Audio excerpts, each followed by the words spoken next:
A nice flight of steps. We've got terrain response, mud and ruts selected, hill descent control engaged, and all I need to do is just ease the car nice and gently up the hill. So a little bit of accelerator just to push us forward. A few lumps and bumps, as you can feel, but it is a flight of steps.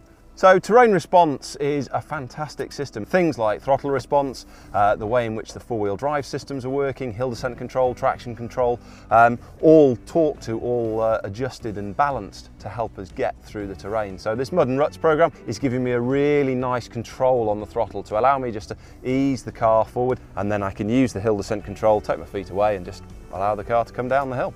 Amazing. We've got a 600mm wading depth on Discovery Sport, and coincidentally that's just about the depth of the water that we've got through here.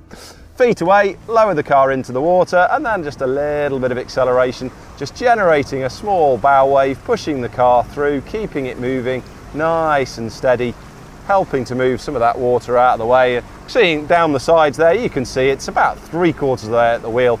Absolutely perfect for us to drive through there, no problems at all. There we go, out it climbs, easy as that. Excellent towing capacity on this vehicle, 2.5 tonnes or 2,500 kilos. So this is quite a nice obstacle. I'm going to lower the car in nice and slowly, just using the foot brake so we get the full effect of it. But it's going to basically take us from being on the level into a side slope. A little bit of an odd sensation. As we come in, front wheel drops into the hole, but of course it means the rear wheel lifts up into the air. So you can feel that slightly odd feeling in the car as it tilts over. Rear wheel up on the deck and back down on the ground. About 30 degrees of side slope here, so interesting is probably a good word. Just needs a little bit of acceleration, just get that traction control system working, and it balances the power between left and right, and up we go.